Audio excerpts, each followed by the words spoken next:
your hosts of the Card Subject to Change podcast. For frequency's sake tag team champions of the world, the Wizard CZ and never wrong Nick Bull.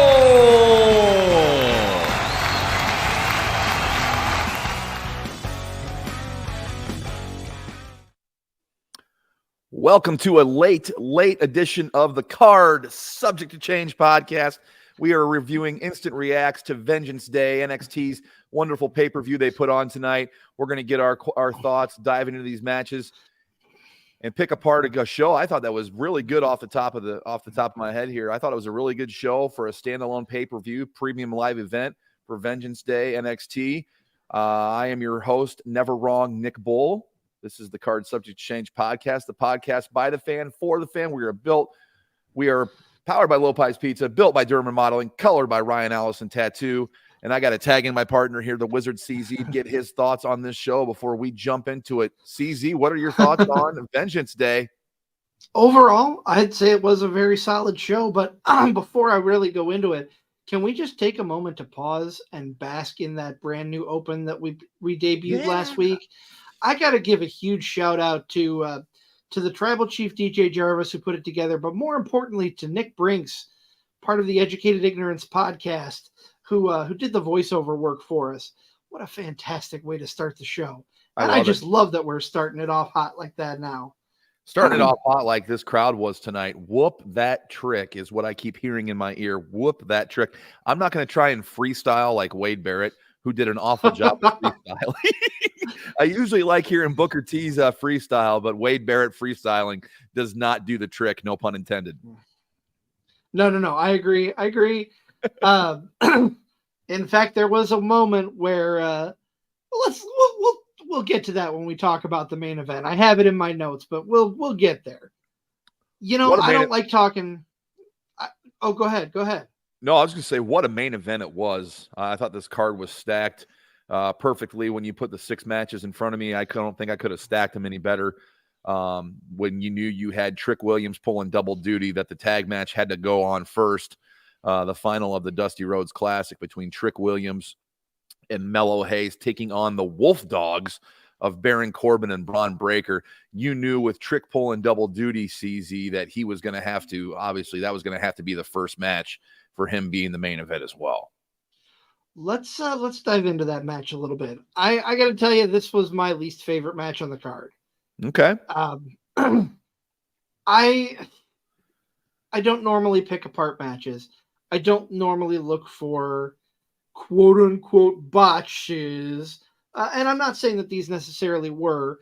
You brought it up off air. There was something wrong with the ropes, which I'm sure is why they took a super long break between this match and the next one. But there were just several moments in this match where I felt like moves didn't come off the way they should.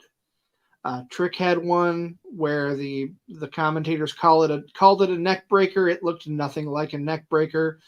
Honestly, the only person who I thought who I thought came out of this match perfectly was Baron Corbin. Baron Corbin, he looked like $1 million. He looked really good, and he really did. Props to him.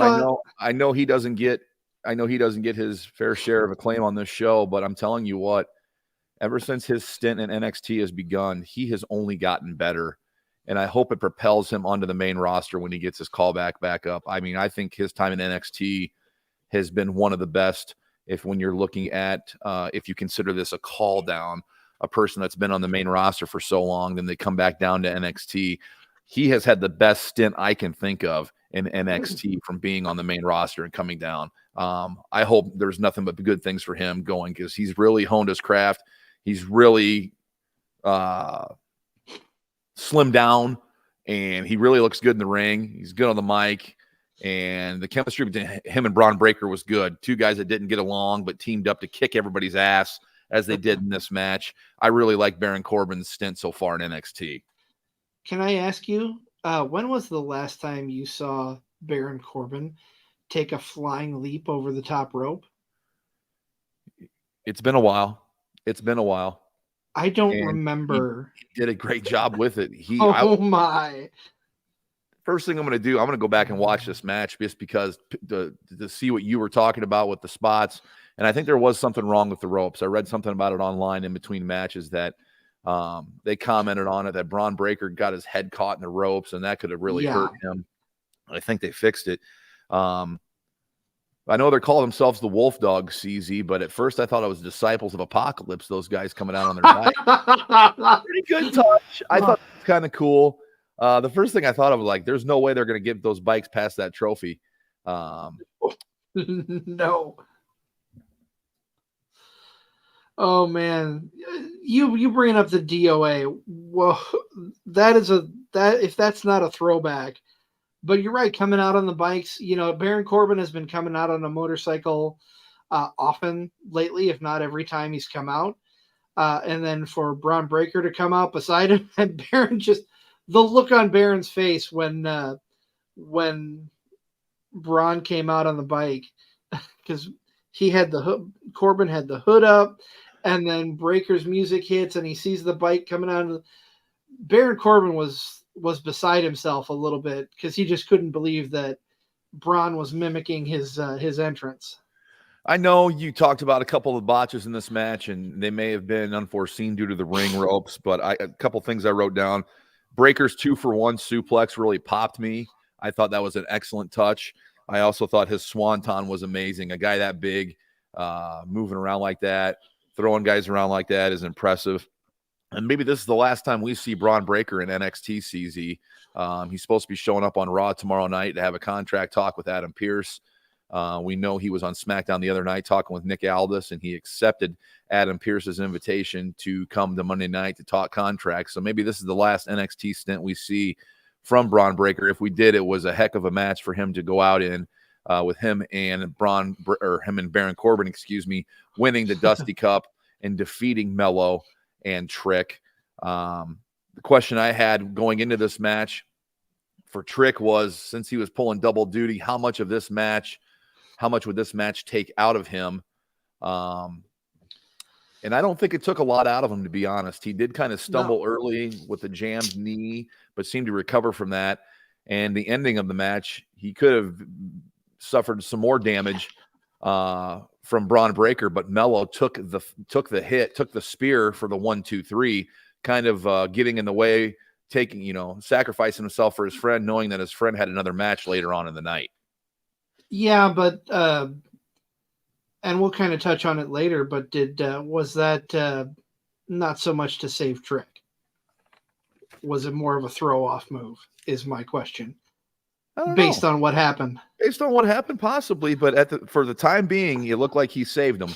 Was the sacrificial lamb, so to speak, saved him and took the fall for the 1-2-3. I really enjoyed the tag match. Outside of the blemishes of the botches at the beginning with the ring ropes and whatnot. But to be honest, Breaker damn near had his head taken off by the rope. Damn near had his head taken off, but as you know, he was successful and got the pin later for the Wolf Dogs 1-2-3 as they become the Dusty Cup champions. Which, to counter your point, that means that Braun Breaker is sticking around NXT at least for a little bit because he gets that tag title opportunity with Baron.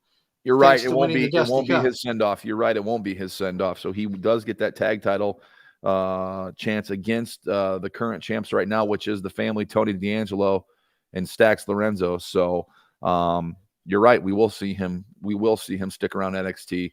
I don't know if he's still in NXT by WrestleMania weekend or not, per se. I wonder if he'll be on the main card by then for WrestleMania. Be interesting to see. I guess we'll have to watch on Monday Night Raw. I've got a feeling. What's the next big event that NXT has that they talked about? Is it? I can't think of the name of it. Stand and Deliver is WrestleMania weekend, but there's Roadblock. That's a USA Network special. That's what my guess is, that the tag title match will be at Roadblock, and we'll see Braun Breaker officially on the main roster going into Mania weekend. And since there's the controversy that we won't talk about and certain people's names certain people being taken off of the WWE immediate card, if I were booking Braun Breaker at WrestleMania, I'd put him against Gunther. Honestly, that's a hard-hitting match I'd love to see. Maybe the seeds are planted on Monday Night Raw. That'd be great to see the seeds get planted for it. Maybe he comes out during the Gunther's 600-day reign celebration. Well, guess we'll have to stay tuned and find out. I hope we get some matches announced besides the one match that we have so far between Bayley and Io Sky for WrestleMania weekend. But enough about WrestleMania for now. Let's get back to Vengeance Day. I don't have any more thoughts about the opener. Your Dusty Cup champions are Baron Corbin and Braun Breaker. Our next match goes into the no DQ match between Dijak and Joe Gacy. I'm going to be honest with you. Of all the matches on the card, I had the lowest expectations for this one going in. I wondered how these guys were going to make it special, and lo and behold, they made it special, and it turned out to be a very good match. So I know that Gacy has put off the kind of Bray Wyatt vibes for a while when Schism was around, but can I just throw this out there? With this current incarnation of Joe Gacy, I'm getting kind of Mick Foley vibes for his devil may care attitude. I was talking with my buddy, our buddy Kyle from Minneapolis during this match, and he said he was getting Mick Foley vibes. I said I was getting Husky Harris vibes.